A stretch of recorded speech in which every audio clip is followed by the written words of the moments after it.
las profesiones. Gracias.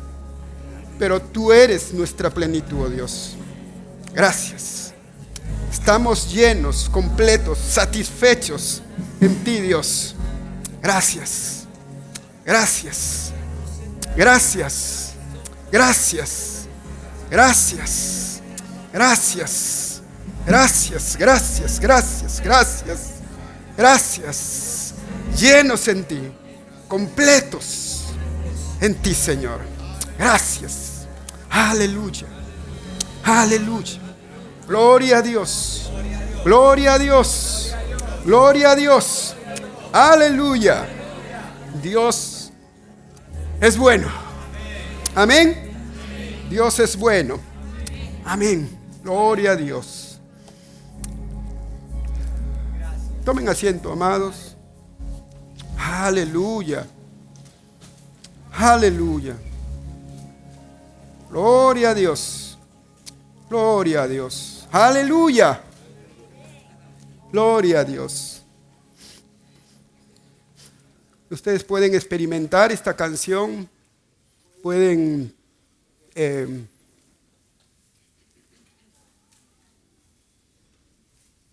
ser testigos de esta verdad, ¿no? Porque, como dije, gracias por nuestra esposo, son de bendición, pero solamente Dios nos puede dar esa plenitud. Nadie ni nada nos puede dar esa plenitud, solamente Jesús. Amén. Y por eso estamos acá, ¿verdad? Para escuchar de su palabra. Amén. Bien, vamos a correr porque ya que aquí nos ponen el tiempo y queremos avanzar. Estamos en la segunda semana del mes de la familia. Amén. ¿Cuántos están disfrutando este mes? Amén. La palabra de Dios es buena. La palabra de Dios ministra nuestro matrimonio, nuestra vida, ¿no? Y siempre hay que aprender, hermanos. Nosotros estamos aprendiendo. Nosotros somos tan bendecidos con el ministro José porque nosotros nos caen primerito, hermanos, ¿no? Somos los que viene el Señor y nos ministra nuestra vida para hacer cambios, ¿no? Para mejorar nuestra relación con Dios, con nuestra esposa, con nuestros hijos, ¿no? Y es bueno, Dios es bueno realmente. Gracias a Dios por este tiempo. Amén. Bien, el domingo pasado estuvimos hablando acerca de unas ideas o expectativas incorrectas acerca del matrimonio, ¿verdad? Entonces hay bastantes ideas, bastantes expectativas incorrectas que la gente entra, ¿no? Pero sabemos cuál es el plan, cuál es el propósito de Dios en el matrimonio. Hablamos que el matrimonio era el plan, era el diseño de Dios para los hombres. Amén. Cuando hablamos de hombre, estamos hablando de hombre y mujer, ¿correcto? No vayan a decir las damas, no, para los hombres no más. No, nosotros no necesitamos el matrimonio. No. O no necesitamos a los hombres, ¿no? No.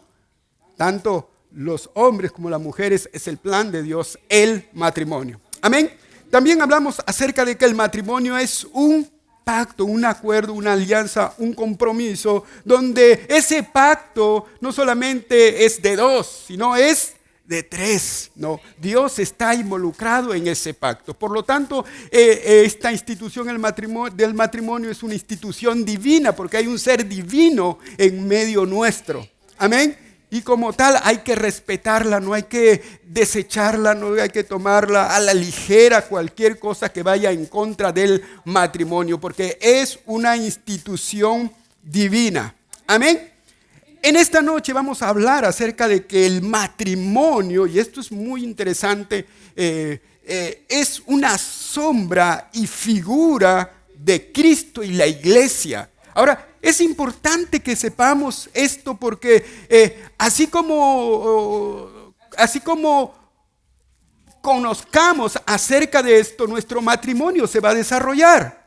Es importante, hermanos. De repente nosotros en el matrimonio, ya, como se dice, al guerrazo, ¿no? Ya nos metemos ahí nada más, nos enamoramos y nos flechamos y de frente al matrimonio nada más, ¿no?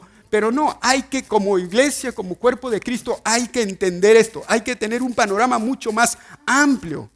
¿Ya? Y entonces es importante que nosotros pongamos atención, y para esto voy a necesitar la ayuda de nuestros hermanos que están en multimedia para que saquen los pasajes rápidamente en la parte de atrás, ¿ya? Porque queremos avanzar, si no nos vamos a quedar a la mitad y será culpa de él, el jovencito que está allá en la cabina. Mírenlo, volteenlo por favor, miren atrás, volteen todos ahí, acá atrás, allá. Ay, me equivoqué, yo le estaba echando el pato al hermano. Con razón me decía. Bien. Entonces vamos a ver, el matrimonio es una sombra y figura de Cristo y la iglesia. Siempre yo escuché eso, hermano, varias veces, pero no lo relacionaba mucho, no le he dado mucho tiempo para poderle estudiar, pero quiero compartir con ustedes lo que he aprendido, ¿no? En una oportunidad el ministro José tocó este tema, ¿no? Pero es bueno repetirlo y escucharlo una vez y recordarlo, ¿no? El matrimonio es una sombra y figura de Cristo y la iglesia, ¿no? Para entender esto, veamos rápidamente cómo era el proceso de matrimonio en la cultura judía. Ya, el matrimonio, es cuando hablamos de que el matrimonio es una sombra y figura de Cristo y la iglesia, se refiere al matrimonio en el contexto judío, para los matrimonios judíos, ¿ya? Porque aunque hay un parecido con nuestros matrimonios aquí, peruanos, latinoamericanos, ¿no? Hay algunas cosas que diferencian con el matrimonio judío, ¿ya? Entonces, para poder entender que el matrimonio judío es una sombra y figura de Cristo y la iglesia, ¿ya? Vamos a ver, entonces, primero, los matrimonios judíos usualmente eran dispuestos por los padres del novio o de la novia, ¿ya? Ellos comenzaban con un compromiso llamado desposorio. Los padres del novio o de la novia hacían los arreglos, mejor dicho.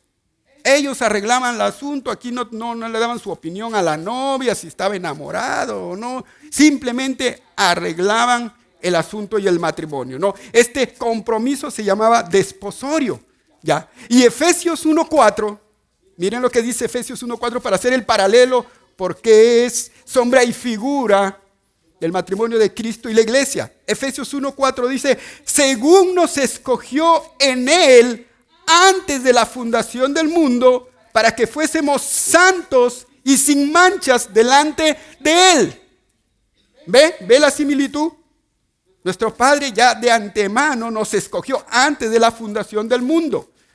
Ahora, luego que los padres se escogían, ya hacían el compromiso desposorio, en la cultura judía, el padre del novio pagaba un precio por la novia. Pagaba un precio llamado moar, a la familia de la novia, para negociar el desposorio. En esencia era comprar a la novia. O sea, el padre del novio compraba a la novia. ¿Qué dice 1 Corintios 6:20? Dice, porque habéis sido comprados por precio, glorificad pues a Dios en vuestro cuerpo y en vuestro espíritu, los cuales son de Dios. Dios ha comprado a la novia de Cristo con el precio de la sangre de su Hijo. Amén. Aparte, el novio también le daba un regalo a la novia. El padre le daba un regalo a la novia llamada Matán, M-A-T-T-A-N, el cual se convertía en una parte de la propiedad de la novia, y esa parte de la propiedad lo llevaba al matrimonio. Es lo que conocimos ahora como un anillo de compromiso para nosotros. No, pero el novio le daba a la novia un regalo, un anticipo. Y miren lo que dice Efesios 1:13-14. Efesios 1:13-14. La palabra de Dios dice, en Él también vosotros, habiendo oído de la palabra de verdad, el evangelio de vuestra salvación, habiendo creído en Él, fuiste sellados con el Espíritu Santo de la promesa, que es las arras de nuestra herencia hasta la redención de la posesión adquirida para alabanza de su gloria. Gloria a Dios. ¿Ven más o menos ya cómo cuadra esto? ¿Cómo cuadra esto? Bien, entonces, aquellos que iniciaban el desposorio y los testigos del evento probablemente, dice, firmaban un contrato matrimonial llamado ketubá. ¿Ya? Y dice Ezequiel 16:8, dice, y pasé yo otra vez junto a ti y te miré, y he aquí tu tiempo era tiempo de amores, y extendí mi mano sobre ti y cubrí tu desnudez y te di juramento y entré en pacto contigo, dice Jehová el Señor, y fuiste mía.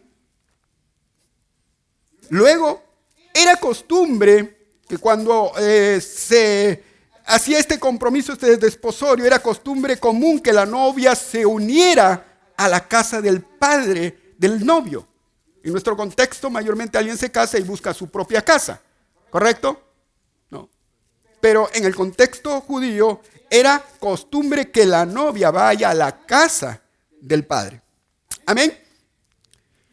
Ahora, si la novia y el novio estaban en edad para casarse, porque este desposorio a veces lo hacían de adolescentes y a veces no estaban en edad para casarse, pero cuando estaban en edad para casarse, dice que el novio, ¿ya?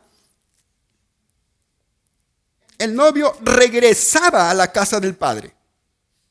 Luego del desposorio, del compromiso, regresaba a la casa del padre para preparar una cámara nupcial.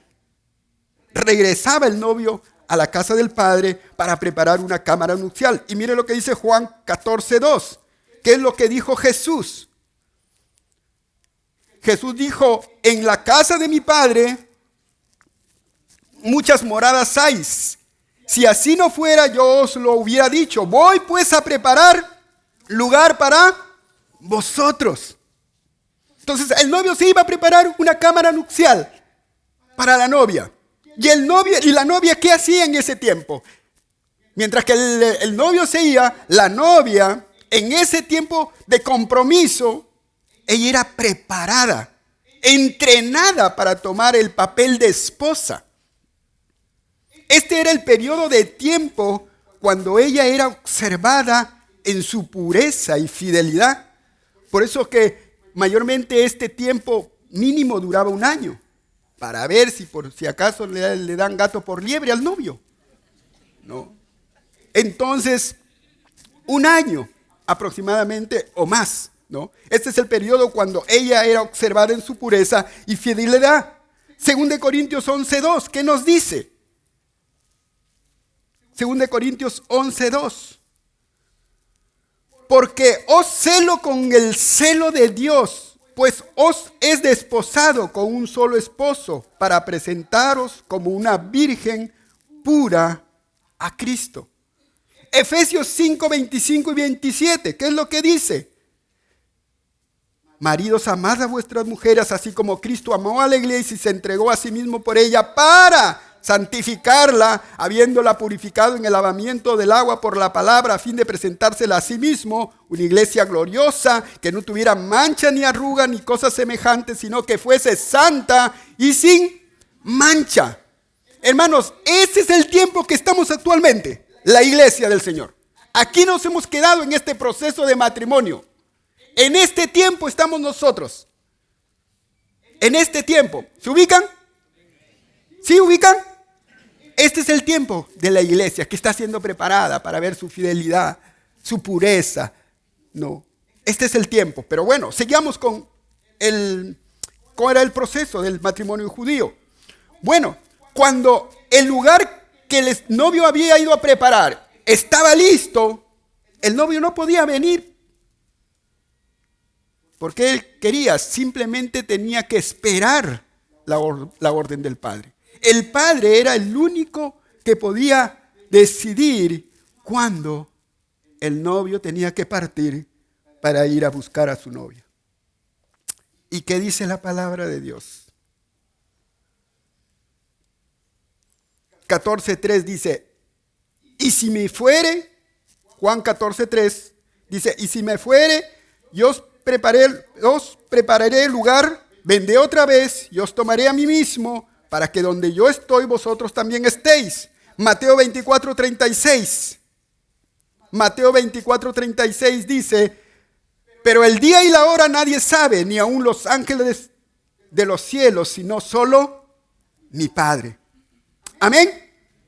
¿Ya? Luego la novia no sabía no sabía la hora ni el día del regreso de su futuro esposo. Porque el novio generalmente llegaba de imprevisto.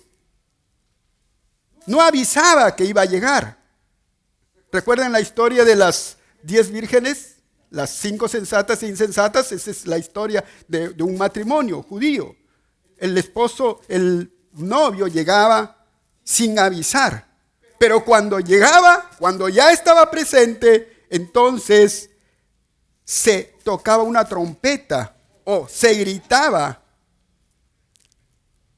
avisando la llegada del novio. Miren lo que dice Tesalonicenses 4, 16 y 17. ¿Están ahí?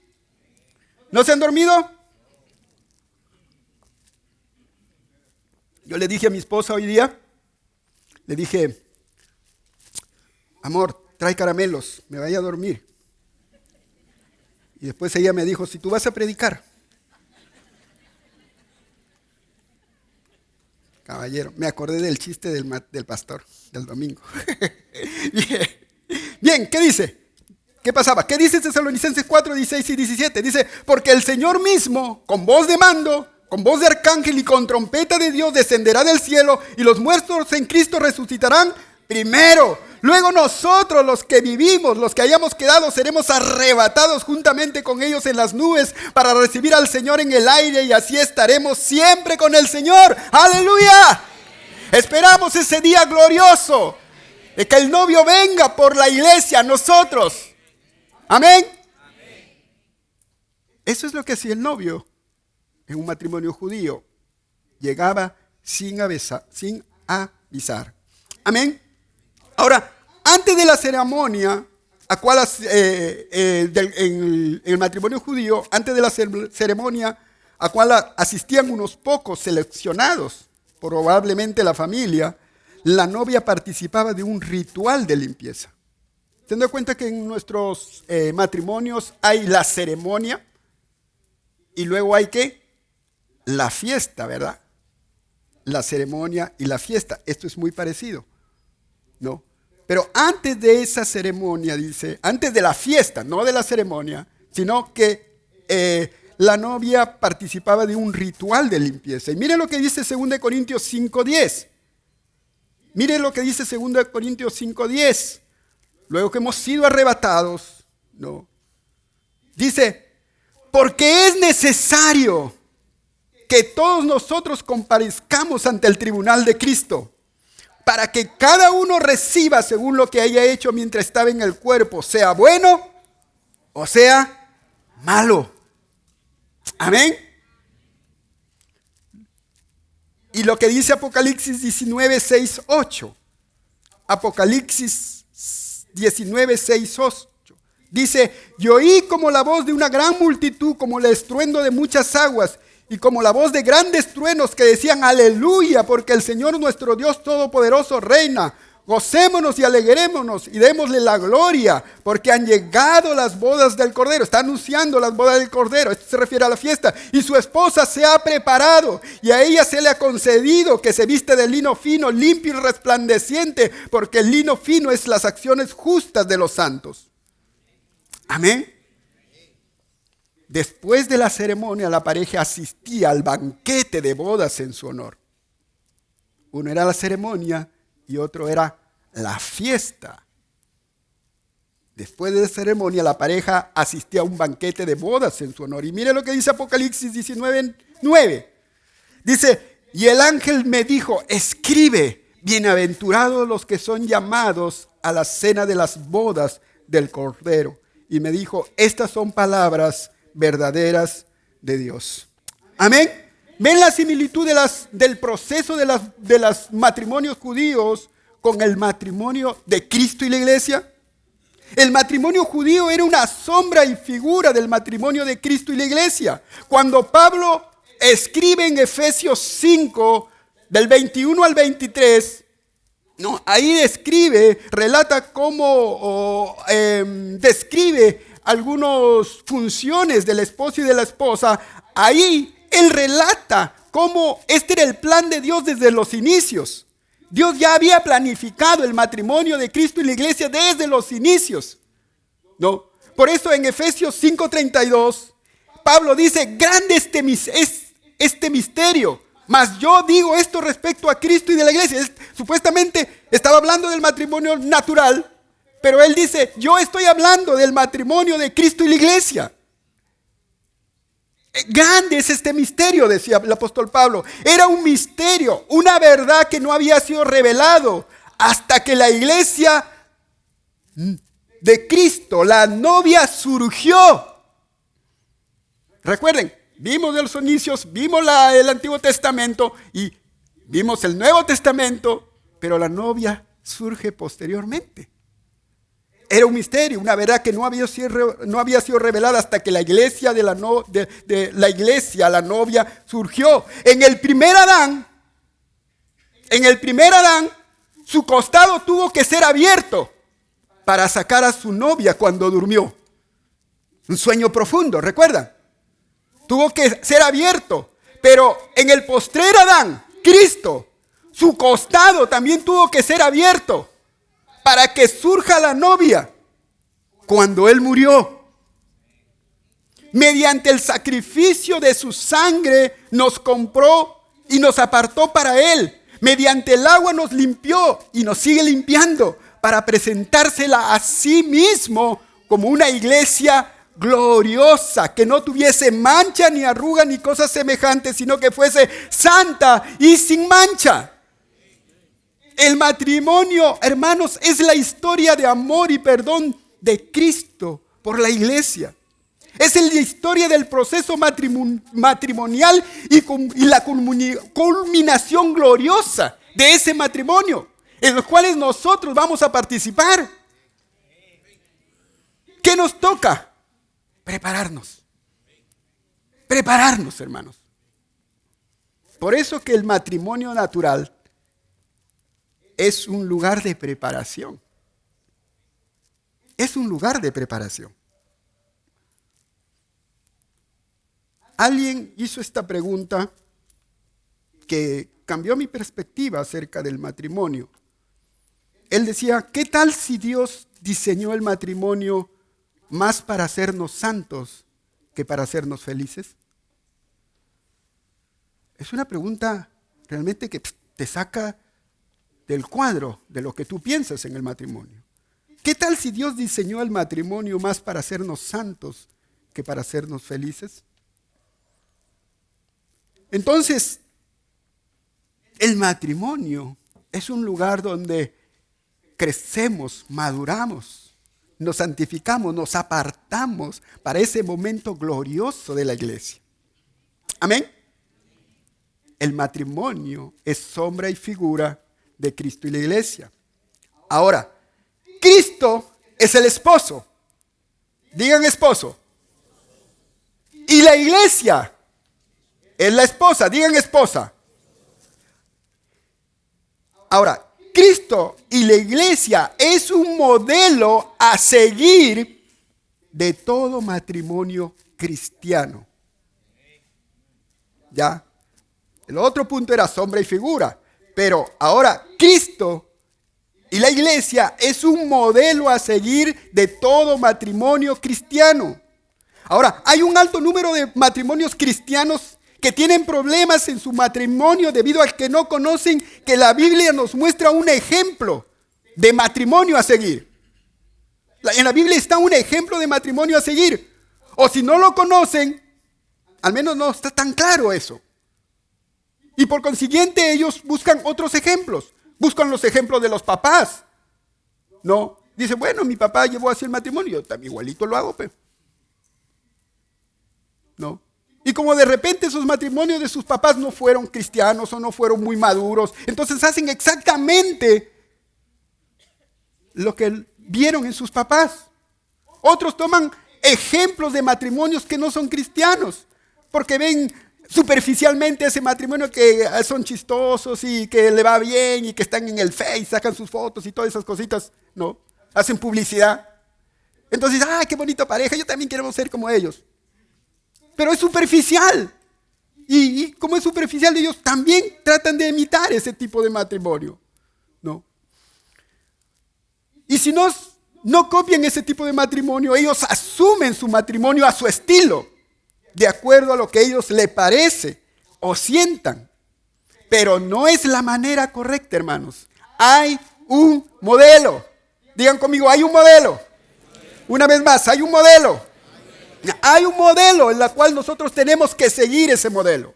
Hay un modelo. En este mismo libro de Efesios 5, desde el 22 al 33, vamos a ver instrucciones, modelos para que nosotros copiemos nuestro matrimonio, hermanos. Amén.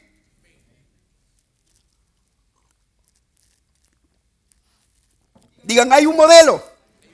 Vamos a quedarnos en Efesios 5, 22 al 33. Ahí.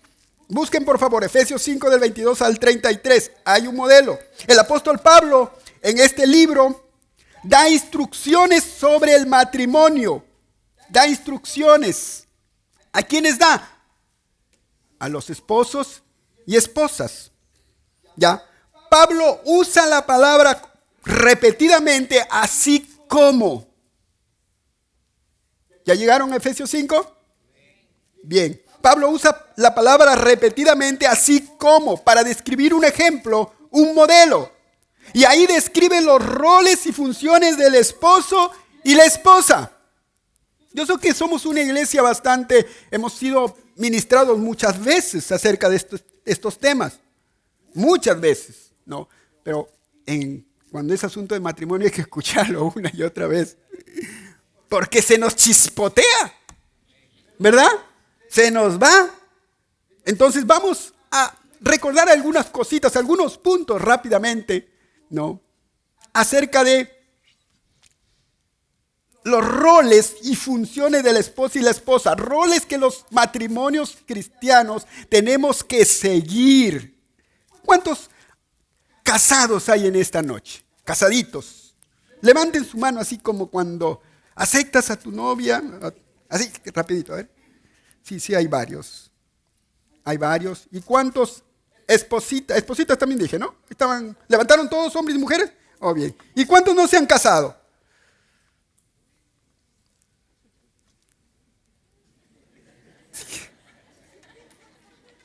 Hermano, es el momento de exhibirse, hermano.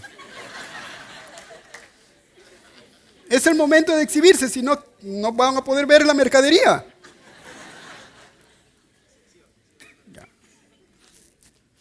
Bien, hermanos, la palabra de Dios es para todos, casados y no casados. ¿Ya? Bien, entonces,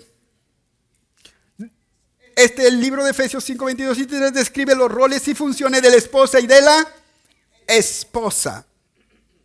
Ahora, es bueno recordar, ya el ministro lo dijo, ¿no? Ante Dios, el hombre y la mujer tienen el mismo valor. La Biblia dice que no hay ni judío ni griego, ni hay esclavo ni libre, no hay ni hombre ni mujer, porque todos somos uno en Cristo. ¿Verdad? Él creó una sola persona y de ahí sacó, como hemos aprendido el domingo anterior, ¿no? Entonces sacó. Tienen el mismo valor, pero roles distintos, funciones distintos. El marido tiene un papel y la mujer tiene otro papel. De acuerdo a su configuración física, psicológica y espiritual, cada uno tiene roles diferentes. Bien, este libro de Efesios empieza siempre por las damas. Dios es un caballero y siempre empieza por las damas, ¿no? Efesios, un amén, nomás se escucha por acá. Gracias, hermano, por ese amén. Me anima. De realmente tocar este tema es un tema siempre un poquito que a las damas se les pone la piel de gallina, ¿no? Pero vamos a tocarlo. Efesios 5, 22 al 24 dice: las casadas estén sujetas a sus propios maridos como al Señor, Porque el marido es cabeza de la mujer, así como Cristo es cabeza de la iglesia, la cual es su cuerpo y Él es su Salvador. Así que como la iglesia está sujeta a Cristo, también las casadas lo estén a sus maridos en todo. Recuerden esta palabra, así como. Así como. Ya recuerden porque ustedes los tienen que, damas van a tener que relacionar estas direcciones que Dios da. En este caso, así para el esposo es así como a Cristo. Y en el caso de las damas, las esposas, así como la iglesia. Amén. El esposo tiene que copiar el modelo de Cristo y las damas, las esposas, tienen que copiar el modelo de la iglesia. Amén. Bien, vamos a Tito 2:5. Tito 2:5. Tito 2:5. Vamos a tomar algunos pasajes porque no queremos tomar solamente uno para que no haya otro pensamiento, ¿no? La Biblia dice que por boca de 2 o 3 testigos ya consta toda verdad. Entonces dice Tito 2:5, le dice a las esposas que ellas deben ser prudentes, castas, cuidadosas de su casa, buenas, sujetas a sus maridos. Digan sujetas. Dice, para que la palabra de Dios no sea blasfemada. Amén, gloria a Dios. Mujer valiente esa mujer. 1 Corintios 11:3. 1 Corintios 11:3. Dice, pero quiero que sepáis que Cristo es la cabeza de todo varón. Y el varón es la cabeza de la mujer. Y Dios la cabeza de Cristo. Amén. He tomado todos estos pasajes debido a que hay ciertos, como le dije, anticuerpos con relación a esto de la sujeción o el sometimiento. ¿Ya? Debido a muchas influencias del mundo, ¿no? Hay mucha influencia en estos últimos tiempos, ¿no? Del empoderamiento de las damas. Entonces hay bastante influencia que se meten en la iglesia, ideas contrarias a lo que dice la palabra de Dios, pero la palabra de Dios es clara, hermanos. Es clara. Dios es un Dios de orden. Dios es un Dios de orden. Si las instituciones humanas tienen un orden para ser eficaces, ¿cuánto más una institución divina llamada matrimonio? Tiene que también tener un orden. Dios le da una posición a la esposa. Esta posición no debe ser despreciada por ninguna mujer. Porque a veces cuando escuchamos de sujeción, las damas comienzan pensar otra cosa. Ay, de nuevo el pastor o el ministro sobre esto. ¿Por qué no hablan de otra cosa? No. Entonces, pero, hermanos, las damas deben apreciar este tema, es de bendición. No, es de bendición.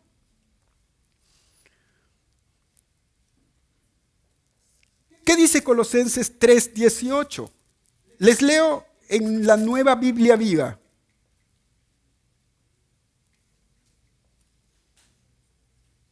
Dice, esposas, sométanse a sus esposos porque así lo ha dispuesto el Señor. Así lo ha dispuesto el Señor. ¿Y por qué lo ha dispuesto así el Señor, ministro? El Señor seguro es machista. No, hermanos, es sabio. Es sabio y lo ha dispuesto así porque la esposa representa a la iglesia. Por eso es que digo, damas, siéntense bendecidas. Representa a la iglesia. ¿Se han dado cuenta el relato que hicimos anteriormente? Miren la participación de la iglesia, de la esposa. Lo beneficioso que recibía la esposa. Entonces, siéntense bendecida en que Dios le haya dado este rol. Ustedes, las esposas, representan a la iglesia. Pero no una iglesia, porque cuando hablamos de iglesia, nos pensamos, pucha, pero la iglesia está tan mal, uy, no.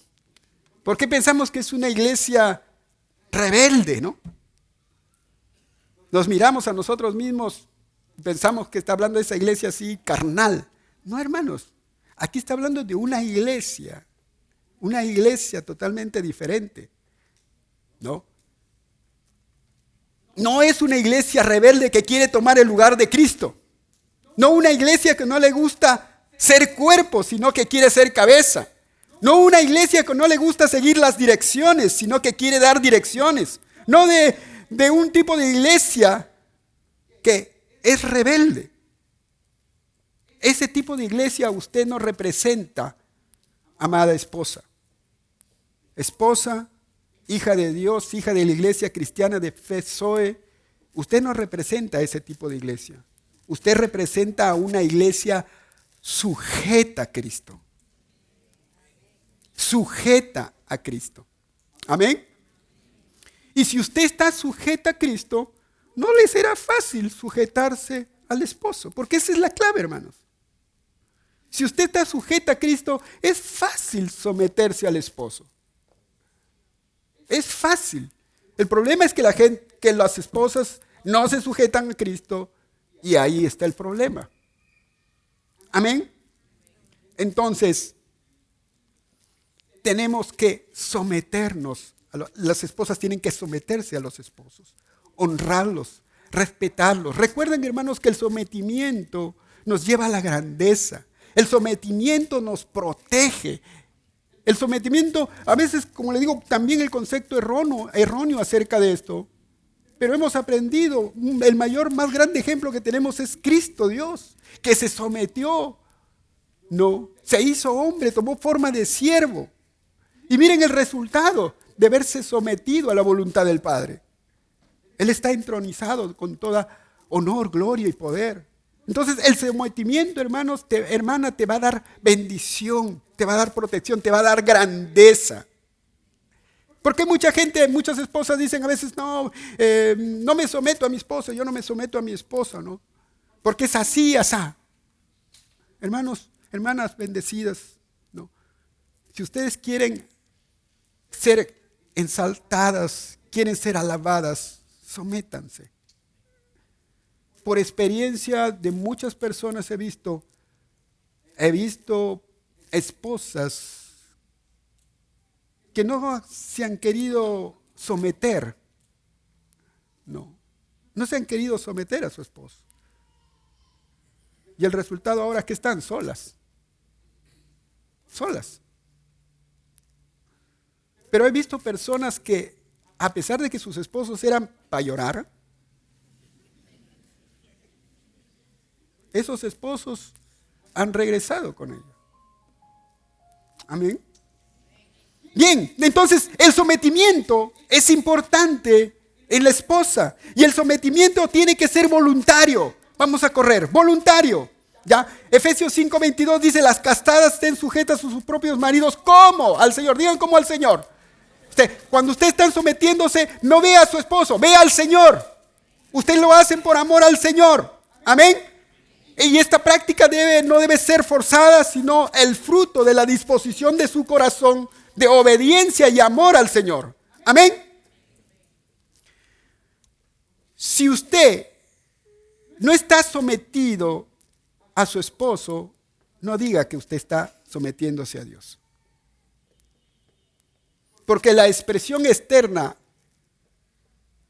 que podemos ver que usted está sometida a Dios, sometida al Señor, es su sometimiento a su esposo. ¿Amén? ¿Sí me entienden la idea? ¿Sí? Entonces no diga a la esposa, no, yo me someto al Señor. ¿Estás sometida a tu esposo? Entonces el sometimiento es voluntario, también es continua. Efesios 5:24 dice, así como la iglesia está sujeta a Cristo, este verbo presente, está sujeta a Cristo. La iglesia está sujeta a Cristo. Ya, verbo presente, debe ser continua, debe someterse, no debe ser un acto de una sola vez. Cuando le conviene se sujeta. Cuando le conviene, no. Cuando el esposo, usted se someta a fin de mes. No sé por qué.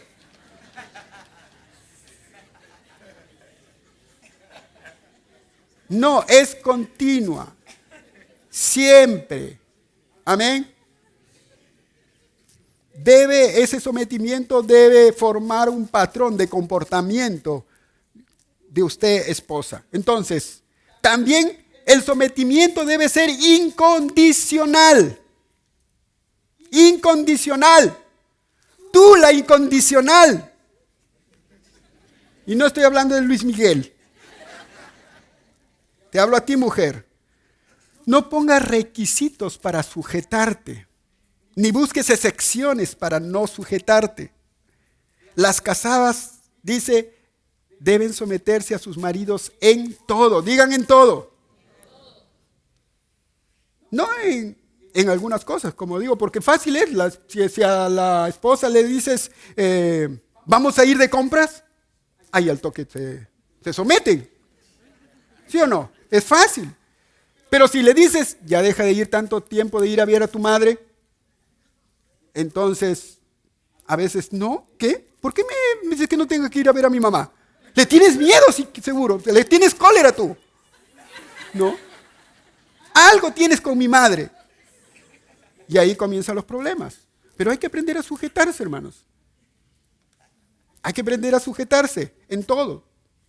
Ahora, la gente, como digo, las esposas dicen, no, yo no me sujeto porque es que no valoran a su esposo. No, es que él es medio, no. Es que no es pila, ¿no? Entonces yo tengo que asumir ese papel, están diciendo en otras palabras.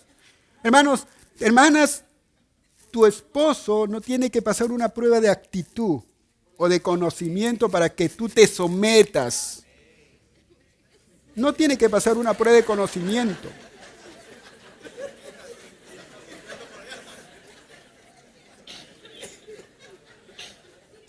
Una vez una pareja de esposos fueron al psicólogo. No, una pareja de esposos fueron al psicólogo y bueno, al esposo lo echaron en esa camita donde le hacen las preguntas. Y el psicólogo le preguntó al esposo, ¿tu esposa es dominante? No, dijo la esposa.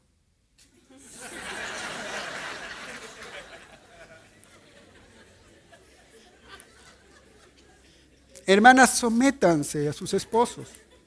Puede ser que tu mujer seas mejor calificada, tengas un mejor trabajo, ganes más dinero que él, pero eso no te da el derecho de no respetarlo. Hermanos, la rebeldía trae consecuencias muy peligrosas. Por eso es que Dios, el creador del matrimonio, te da esas direcciones para tu bien, hermano. Para el bien de tu familia, para el bien de tus hijos. Amén. Esta es una parte. Ya en otro momento hablaremos más de las esposas. Pero como el tiempo ya se acabó, ya no vamos a hablar de los esposos. ¿Cuántos esposos dicen amén?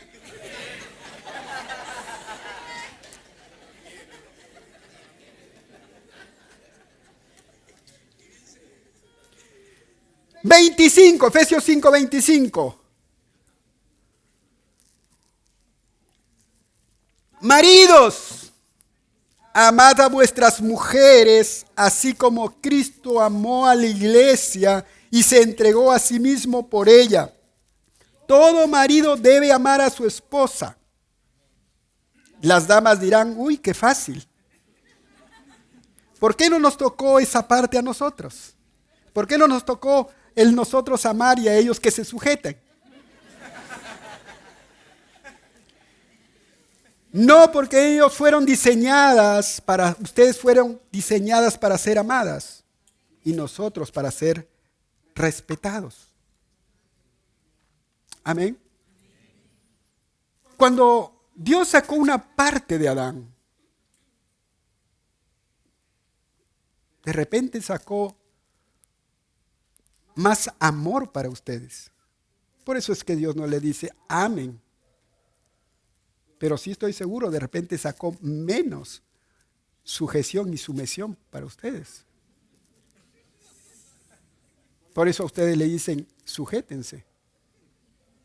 Y a nosotros nos dicen que amemos. porque parte de ese amor se fue a ustedes. Amén. Por eso, a los maridos nos dicen que amemos a nuestras esposas, pero no cualquier amor.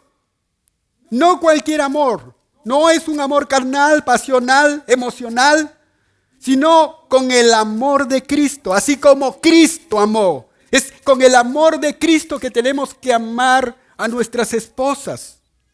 Amén. Porque el amor natural, el amor humano, hermanos, como dije, se acaba en 2 años. Se acaba. Entonces, por eso es que es cuando el apóstol Pablo está diciendo que los maridos, amad a vuestras mujeres, así como Cristo ama a la iglesia, es en el amor que Cristo brinda, es un amor ágape. Romanos 5:5 dice, porque el amor de Dios ha sido derramado en nuestros corazones por el Espíritu Santo que nos fue dado. La capacidad de amar como Cristo amó a la iglesia es un fruto de una relación con el Espíritu Santo. Tu capacidad de amar a tu esposa es un fruto de una relación que tú tienes con el Espíritu Santo. ¿Qué dice Gálatas 5:22 al 23? Dice, mas el fruto del Espíritu es, y ella habla muchos puntos ahí, pero empieza que el fruto del Espíritu es amor. Cuanto más te relacionas con el Espíritu Santo, más desarrollarás tu capacidad de amar a tu cónyuge. Cuanto más te relacionas con el Espíritu Santo, más desarrollarás tu capacidad de amar a tu cónyuge. Amén. Entonces, el amor es, Dios nos manda a amar como Cristo ama a la iglesia. Este amor, ese tipo de amor, el amor de Dios, el amor ágape, con el cual Dios te dice que ames a tu esposa, es un amor también incondicional. Incondicional. No debes esperar algo a cambio para amar a tu esposa. Tú debes tomar la decisión de amarla. No esperes que se sujete. Porque a veces los hombres estamos esperando. No, yo no la amo porque no se sujeta. No, si no se sujeta, ¿por qué voy a amarla? No, hermanos, es tu obligación, vamos a decirlo así, de amar a tu esposa. Es incondicional. No esperes que ella te respete, te sirva o se porte bien. Simplemente ámala.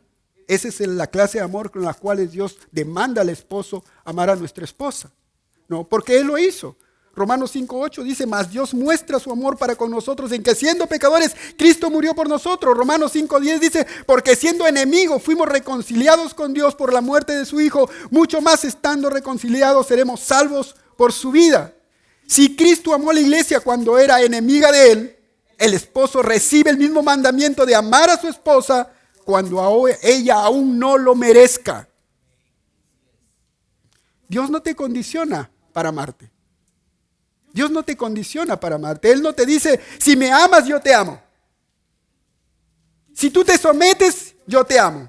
Si tú me sirves, yo te amo. Si te portas bien, yo te amo. No, Él dice simplemente, te amo. Te amo. Te amo y toma la iniciativa para amarte. Por eso que este tipo de amor, el cual Dios nos dice que amemos a nuestra esposa, es un amor incondicional, pero también es un amor que toma iniciativa. Esposos tienen que tomar iniciativa. Sé que eso no nos nace. Como hombres, como le digo, es una parte que se lo llevó Eva. Entonces, como hombres nos falta esa parte, pero la Biblia dice que nos ha sido dado este amor en nosotros. Entonces tenemos que tomar la iniciativa. Dice la Biblia en 1 de Juan 4:19, nosotros le amamos a Él porque Él nos amó primero. Él me amó primero. Y después de recibir su amor, yo correspondí. Así es en el matrimonio. Ama a tu esposa. Toma la iniciativa y después verás los beneficios. Amén. En todo sentido. Y sabemos que esta palabra de amar a nuestra esposa no tiene que ver los sentimientos. Ya sabemos esto porque el amor no es un sentimiento, sino es una decisión. Toma la iniciativa de amar a tu esposa. 1 Juan 3:18 dice: hijitos míos, no amemos de palabra ni de lengua, sino de hecho. En verdad, el esposo debe ser el primero en manifestar amor en el hogar. No tenemos excusa para no amar, tampoco tenemos excusa para tomar iniciativa a amar. Hay que expresar, como decía un hermano, decía, hay que aprender a descubrir, porque para nosotros amar a una persona, los hombres, es sexo. ¿Sí o no, varones? Nadie dice amén. Lo relacionamos con el sexo. Pero las mujeres no. Las mujeres no. Entonces tenemos que aprender cómo expresar amor para con ellas. De repente escucharlas es una forma de expresión. Cómo amamos a esa persona. Escucharlas. Y ustedes saben que las mujeres hablan un montón. Y la mayoría de cosas que hablan a nosotros no nos interesa.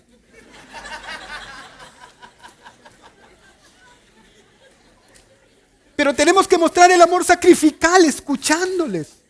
Y estamos demostrando el amor a ellas. Amén. Entonces hay que expresarlos con palabras, con detalles, con gratitud. Hay que aprender, hermanos. Esto me está costando bastante a mí. Sí, hermanos, porque yo siempre les he dicho, yo no soy muy expresivo. No soy muy expresivo. Mi esposa es recontra expresiva, pero yo no. Pero estoy aprendiendo. Y si yo aprendo, ustedes también pueden aprender. Amén.